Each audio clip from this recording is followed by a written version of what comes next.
Hi, I'm Ryan Miller, and I'm speaking to you today from Employment Boost. We're a one-stop shop for all things resume and career services. Everything from the resume to the LinkedIn profile development to personal branding and coaching. We assist people and give them the tools and knowledge they need so that they can take the next steps in their career. Today I'm going to talk to you about how to look for your next position in today's current economy that is affected heavily by the COVID-19 pandemic.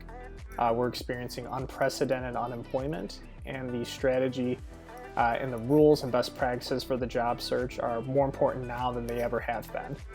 Competition is greater than it's ever been, and the impact that putting these best practices in play will have is going to go a long way in making sure that you do end up taking that next step. So I'll be talking today about the various best practices that you do need to put into place to maximize your opportunity on the job search. But also, if you take anything away from the video today, it's that you should still have hope for finding your next position and looking for a role that matches your skill set and interests.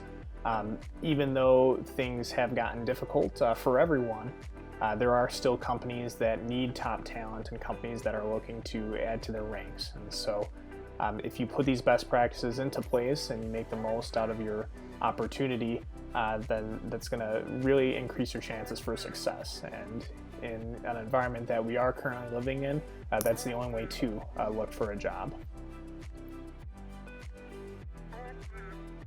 Keeping all this in mind and having the best practices that there are, it's still not 3.5% unemployment anymore.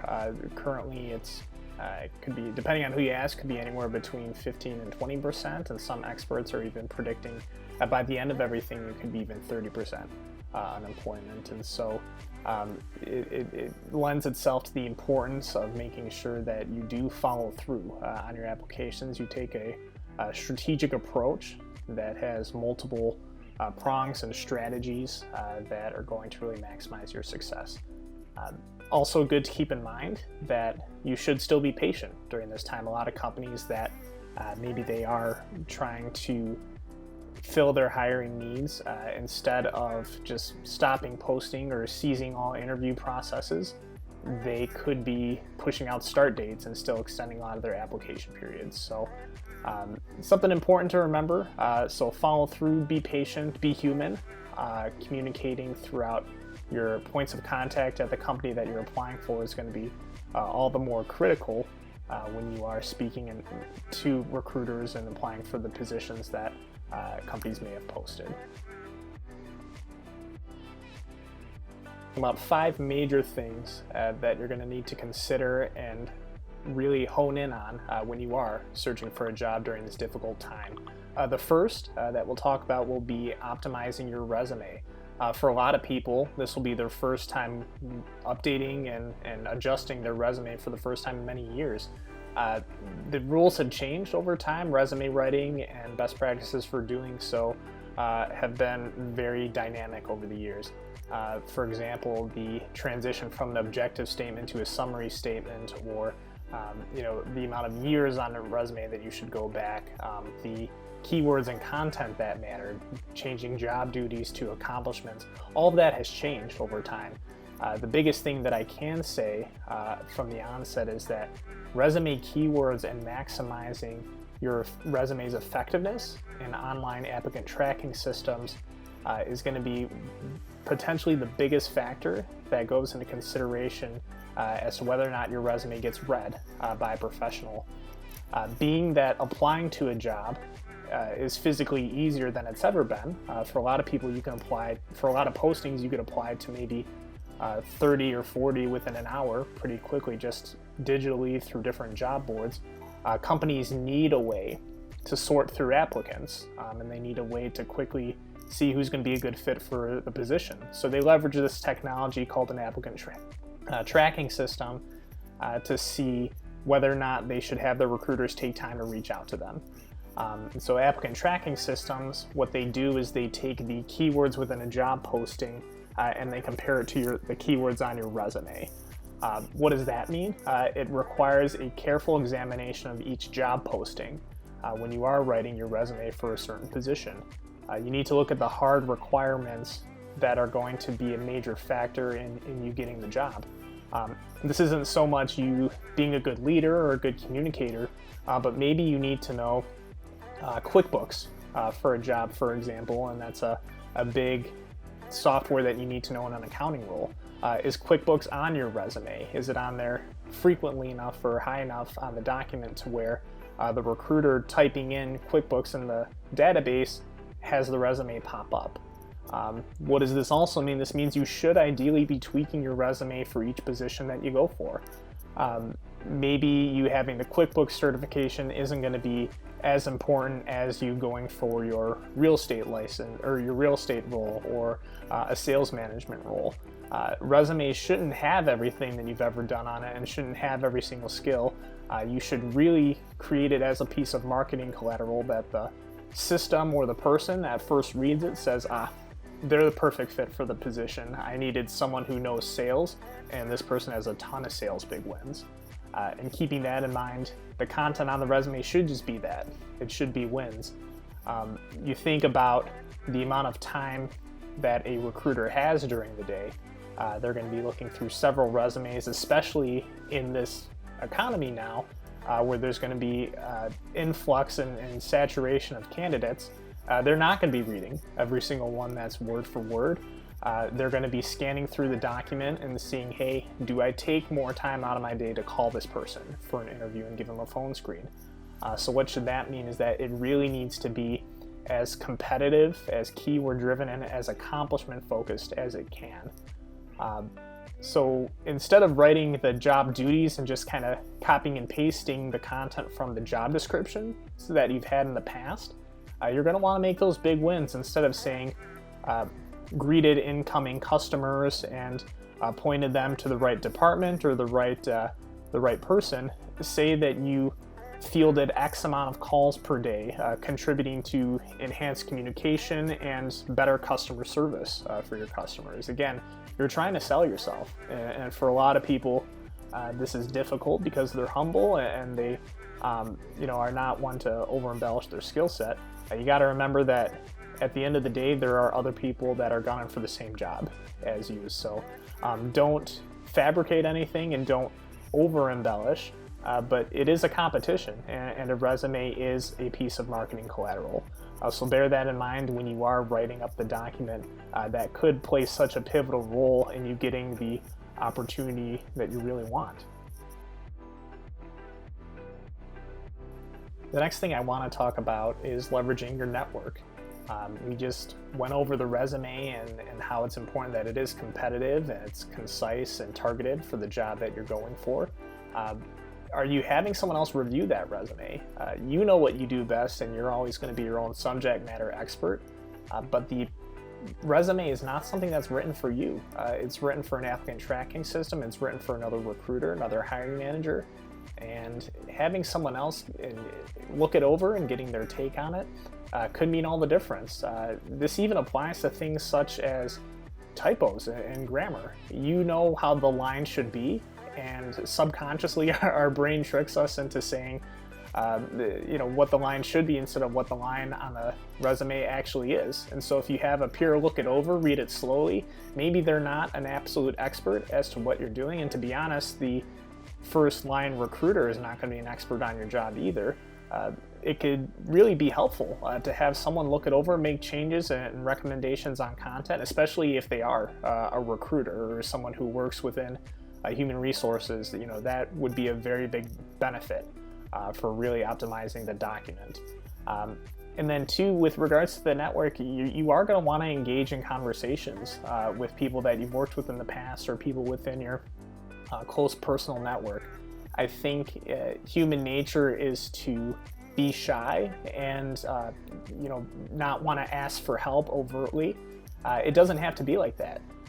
You can just catch up, have conversations with people, schedule your virtual coffee or your virtual happy hour, and just seeing how things are going at their organization or see how things are in their industry. Hey, how have you guys been affected by the COVID-19 pandemic, or Is your company hiring, or are you busy? Are you slow? And just engage in more of those conversations. It's natural. And more often than not, I think you'll find that opportunities come up organically when you put yourself out there more. And that's really the name of the game in all this, is that you do need to market yourself and put yourself out there to where the more you engage and the more you can see on the market, the more options you have and the more ways that you can position yourself to have success within it. So these can be coworkers or recruiters you've worked with in the past, people on LinkedIn. It's a great tool for that. And keeping in mind that it's not always just a case of asking for a job, and it really shouldn't be. It should be just be catching up and seeing what you can do to position yourself better. I think too, you'll find that with the newfound downtime that we all have, more people are going to be willing to talk than not, because they have that extra time too. And the worst that a person can do when you reach out to them is just say no, or just not respond at all. And that's the very worst impact that can happen for when you engage people within your network. So the benefits greatly outweigh the negatives of doing so. But keeping that in mind, the next tip that I would want to bring up is that you should keep your options open. As you know, and as I mentioned, this is an unprecedented time in the world and in our economy. And so looking for jobs, taking temporary jobs, career breaks, you have to imagine similar to the recession in 2001 and 2008. Companies long-term are going to understand that a lot of people during this time are just doing what they can to get by financially. So if you think, I don't want to take a temporary job at this place because I think it's going to impact my career long-term, you have to consider that when you're interviewing, when things do go back to normal, that companies are going to, I would say, be understandably more lenient, because a lot of people have been affected by this. So if you have to take a temporary job that might not be maximizing the most skills that you have, or it might not be exactly what you want to do in the grand scheme of things, you should still do that and keep your search going. This is a time to explore and make the most of your opportunities. Similar to networking and reaching out to people, the worst that a company could say is no, or reject you, So continue your job search. Some industries have been more affected by others. For example, while hospitality and travel are two of the biggest hit industries during this time, companies like grocers and medical organizations and a lot of manufacturers that create medical devices, they can't get people fast enough, and they're looking for qualified top talent to add to their ranks. And so that lends itself to the importance of having those conversations with people, seeing how things are going at their companies, because you get to find out about opportunities like that, and maybe doing something different in your career and exercising a different skill set could be a role or an avenue that you are a part of long term. So that's the big benefit of really keeping your options open, and then leveraging your network as well. And that's what it's there for, is to just see, hey, this is a time to explore, and I want to put my skills to good use. What can I do with it? And then the thing I do want to emphasize as well is just outside of having conversations, having a good network, good resume, and keeping your options open, is that you really do have access to a whole digital landscape out there of job opportunities and industries that you can break into. LinkedIn obviously is the biggest one, and it's the one that recruiters use the most, but you have to recognize that there are several websites, several ways to apply for a job outside of just LinkedIn. Are you on Career Builder? Are you on Indeed? Are you on The Ladders, Monster, ZipRecruiter? There's so many different websites that will allow you to, and a lot of them are free, will allow you to post your resume on there and apply for open jobs. And while it is a time where a lot of companies, because they're in a holding pattern with their clients and because there is a good degree of uncertainty, they may have slowed down their hiring processes. I think you'd be surprised at the amount of companies that are still posting out there instead of just saying, hey, we're not going to interview during this time. More companies have gone to virtual interviews, and more companies have gone towards instead of meeting face to face, meeting over Zoom or FaceTime or whatever that may be. And so you can really use all these different technical resources to get yourself out there and access opportunities. In addition to that, just Googling and seeing different companies, different websites that, let's say if you were in sales, for example, you can see all the different ways in which all the different postings, sales management, sales coordination, sales strategy, the different kinds of job titles out there that could be doing what you're doing now. So you have to play with the technical aspect of everything to maximize your opportunity. I've spoken with many people over the years who they've been active job seekers, and maybe they have lost their job recently, and they always tell me, hey, those online job boards, they don't really get me anywhere. It's just, I've always known a person, and my personal network or recruiter has always gotten me a position. And that is, those are very valuable tools, and this goes back to the idea of having a multi-pronged approach. But there's still opportunity out there. Again, there's really no drawback to having your resume put on, Indeed or Career Builder and applying to jobs through there, because again, the worst that can happen is that a company just doesn't respond to you. The company would not post on those websites if they didn't get good candidates from there and if they weren't interviewing people from there. I know LinkedIn, for a lot of the organizations that post jobs on there, is that they will charge companies by the amount of time that the job is actually posted on the website. So what does that mean? It means that they're checking that posting every single day, right? Because LinkedIn's charging them by the day. So the candidates that come in there, they're saying, oh, we got a new applicant, want to check it out, see if they're a good fit. No, okay, this person, let's interview them. They're good, we're going to extend an offer, and then they might take the posting down right away. So there's a lot more activity. They're watched a lot more heavily. They wouldn't exist, and these massive job boards wouldn't be in existence if they weren't an effective tool for organizations. And if they're an effective tool for organizations, they're an effective tool for candidates who are looking to join those organizations. So you should really take the time to get your resume out there and get it planted on each one of those job boards, but also take the time to use the job boards to actively apply for positions as well. Again, we're taking a multifaceted approach here to make the most out of your background, skill sets, and so you can access the most opportunity. There's not, one right or wrong way to search for a job, especially during this time. You really have to maximize all of the different ways you can do so. And if you can make the most out of the technology, you're going to have a leg up on a lot of your competition.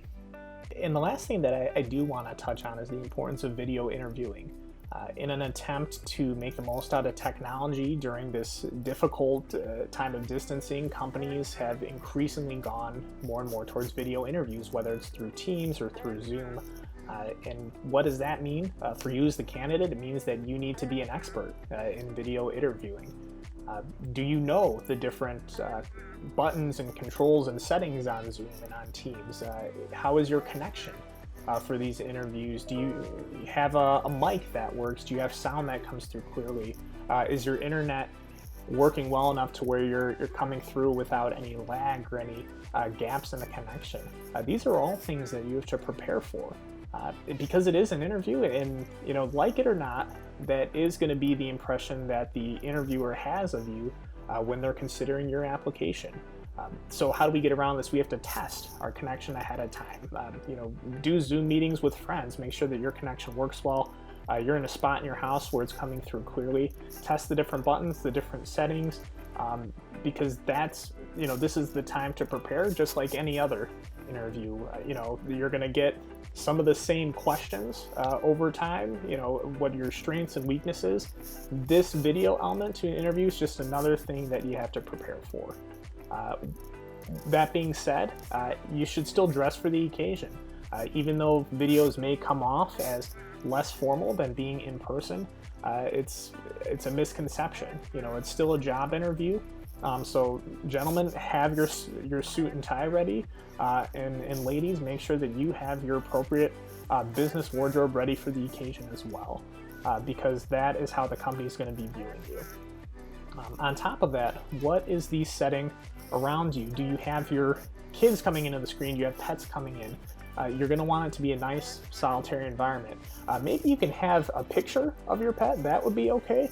Or your family, that's a little bit more normal, but you don't want any distractions to be in place. It might come off, cute or funny, but you have to remember that this is something you're taking seriously, and this could be a potentially life-changing opportunity. So you should have it be focused on you and the skill set that you bring to the table. And all of this happens in the preparation stage of everything. So you have to do this before and on time for the interview, to where you're coming through clearly, because this could be your chance at getting a job that you really want. Yes, the times have made things more difficult to get those opportunities and to see those opportunities, but if you do it right and you prep and really maximize the most out of your skill set and background, that's all you can really ask for, and really give it your best shot in getting that next opportunity. So the video interview, it adds another component to the job search, but it still requires the same level of care and attention and preparation that you would for anything else. So to review for today, we've covered a lot of great things that are going to help you search for a job during this time. We're going to get your resume optimized. We got to maximize the use of our personal network.